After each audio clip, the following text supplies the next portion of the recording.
Greeting interwebs, this is Jackie K. And with me I have... My name is OnePSLTP. Yes, he is. And welcome back to Pokemon Colosseum. Last time we just took down Lady Venus, but she ran away, so even though it was a whole episode of waiting, we still gotta try to pursue her. Anyways, no, before I forget, like I did the last time I had CodeCom, how are your experiences with Pokemon, and what experience do you have with Pokemon Colosseum? Well, I first played Pokemon with the original Red and Blue versions, and I've basically played those games a lot, and then I moved on to Gold, I think it was, and then I basically played hours and hours and hours of Gold, and then I went on to the third generation, played hours and hours on that, then I sort of went off Pokemon for a while and came back towards Platinum, and then it just became addicted again to it. And then back again to Heart Gold, and then Black, and then Black 2 of course, but I think that's mostly it. Pokemon Colosseum's kind of a weird one because I have not played Pokemon Colosseum yet, and the only time I've ever seen Pokemon Colosseum was really Chill Connery's last play of it, and I'm really surprised I haven't played it yet, so I probably should get back around to playing it sometime. Yeah, if you were to ask me, I would probably recommend playing XD over this, but if you want to get the whole story, yeah. Colosseum does technically come first. Speaking of LPs though, another thing I like to ask people I co-com with is what their current projects on their channel are. Oh, well, my current projects are Legend of Zelda Ocarina of Time and Pokemon Crystal. However, my update schedule is absolutely terrible, so don't expect too many updates for those two LPs at the moment. Well, that's just to give the viewers an idea of what kind of channel you are. Yeah. Anyways, Lady Venus somehow only made this far when running away, despite all the time that's passed. So she's going to keep running away. Yep. Down the elevator. Thankfully, there was an easy pass back to Colosseum, and oh yeah, that elevator. Can't go down the frickin' elevator. What kind of logic is that? So we gotta go all the way down the stairs, and you know what's down the stairs? Bubbles! Lots and lots of bubbles! Battles that we're gonna speed up through, although... Shermus and a Jigglypuff. These battles are significant enough to leave in, you'll see soon enough. Also, since we just got Suicune from Lady Venus in the last episode, this is going to be the episode dedicated to showing off Suicune. And just goes to show how overpowered Suicune actually is. Yeah, it's actually kind of hard to show off how powerful Shadow Pokemon are, even if they're legendaries.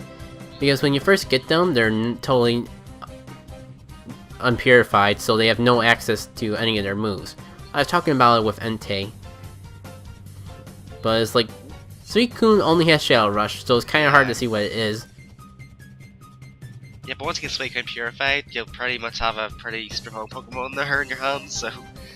Yeah, but by then, I won't really be using it, because I'm just using it long enough to show it off. None of the legendaries are going to be on my team. Speaking of Shadow Pokemon though, that Glider came out, and it's a bug. It's a bug. I've never used Gligar before, so I have no idea what it's really like, but hey, it could be good. I've never used Gligar before. Okay, Gligar is not so much of a bug as some of the later Shadow Pokemon down here. I guess I was just thinking I can't use Blizzard because it's quite weak to ice, so it'll probably go down. No. Maybe it was a little more of a butt than I thought it would be. And it's just so tense with all the confusion and the low health and the fact it could use Shadow Rush for recoil damage. That kind of reminded me, recoil damage is the biggest thing I don't really like Shadow Rush. We're getting to the point of the game where it's not overpowered and base power. Yeah. Even Takedown and Double Edge could do more damage. Yeah, Shadow Rush seems to be a very annoying move. It's basically like Pokemon had struggle all the time, and it's like a lot of time. I was just using struggle every single move more or less. It's that type of feeling whenever I lose all his PP, but it's just constantly always going to happen. Yeah.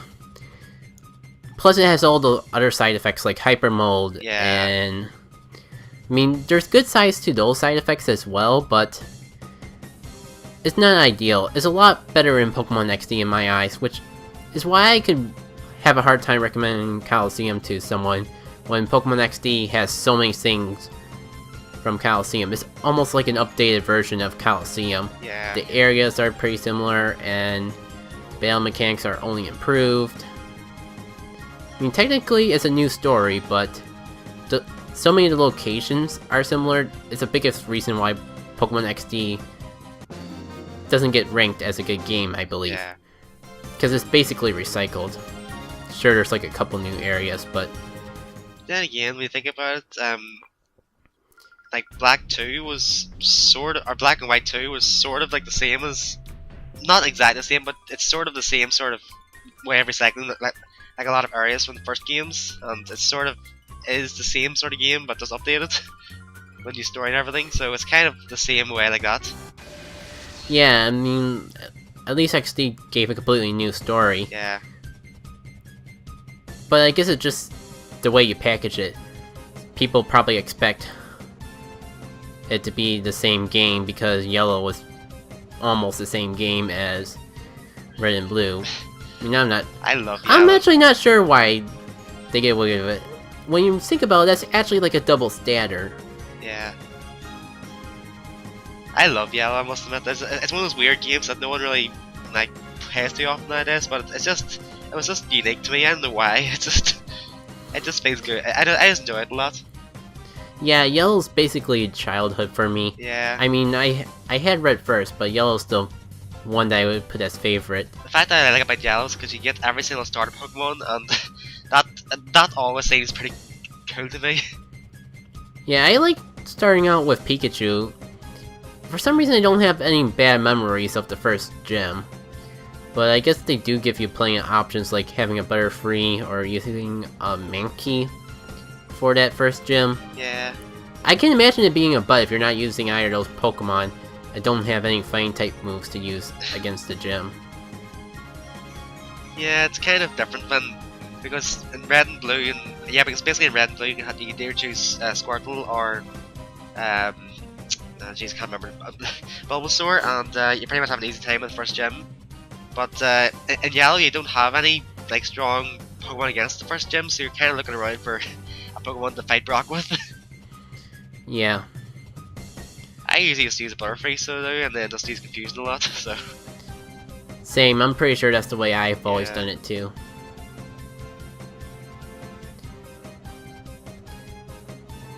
Anyways, do you have any experience using legendaries in other Pokemon games? Or do you tend to just keep them boxed? When I started off Red and Blue, I always used the legendary birds for against Elite Four, so I have. But quite recently, I don't use too many legendaries because I just find them make the games too easy. However, in Heart Gold, I used a Ho-Oh, so I did, and I just really liked it, so I just kept it in my team for some weird reason. But I don't use legendaries too often because of the overpoweredness, I guess, of them anyways. Although I did use Reshiram in the Pokemon Black because of the last fight, or because of the fight against yeah, Anne. The game basically like really encourages, if not forces you to use a Pokemon for that fight, because it is like plot related. Yeah, but you still don't have to.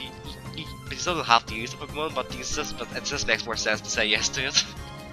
Yeah, I mean, like if you don't have a full party, you do have to have it in your party. Yeah, which you also have to sacrifice someone in the party. Usually. Yeah. Anyways, I was trying to think of any times that I used legendaries, and I can't really think of them. Although, I guess my early Pokemon days are a little bit fuzzy. I can't think of any reason why, as a kid, I wouldn't want to use an overpowered Pokemon. Like, I don't think I really had any peers that would be down my throat saying, don't use those legendary Pokemons. Because it's not like the internet. Yeah. But I don't recall using them either. Well, the thing is, if you used to like 3 or 4, that's like Pokemon on a team, it can be very, very easy, but probably the best way to do it is just to use one on a team, and it just mix things up because they'll be weak to a lot. Like, for example, trying to think of one, say, Articuno will be weak to electric and fire, so it's pretty interesting because there will be weaknesses to legendaries, even though they're pretty strong, so I'd say usually just one's probably the best number for, like, just on a team, so that's the way I think of legendary Pokemon. Yeah, I guess they do kind of balance it off early on, because they all have the flying subtype, so they're fairly weak. Well, Zapdos sort of negates the electric weakness anyways. But I mean, there was the rock weakness if you had Zapdos. And Mewtwo, you can't get until you beat the Elite Four anyways. Basically, I don't know, I don't really know why they did that there, because you sort of finish the game and you get Mewtwo and you have nothing to do with Mewtwo. Well, you can use it against your friends until they get mad at you for using it. Then you lose your friends. Yep. Although, I think one of my friends showed me the missing no technique, and it's always one of those things that always is really made me very curious now. I just really want to know what it is actually, and I've always looked it up, so I have, and it's really one of those weird things that's really interesting in Pokemon. And I really, it's just one of those weird things. It's just, I don't know, it's just very interesting to look up. So it is. If you have the time, I really would advise people to look it up. Oh, it's very, very interesting to see like the backstory and how it sort of was incorporated into the games now. Well, now you get an idea of how long it takes for me to go all the way to heal. Every time I need to heal, which it seems like I've been needing to do every fight so far. And I also like to save, because we're snaking Shadow Pokemon from each trainer. Yeah. But I believe that actually marks about the end of the video. So, this has been Jackie K. And this is Press LP. And we'll both see you for... And the both of us will see you for the next set of battles. Hopefully we can get to the bottom of this darn staircase before Lady Venus gets away. Guess we'll see you guys then. Yep. Take care. Bye.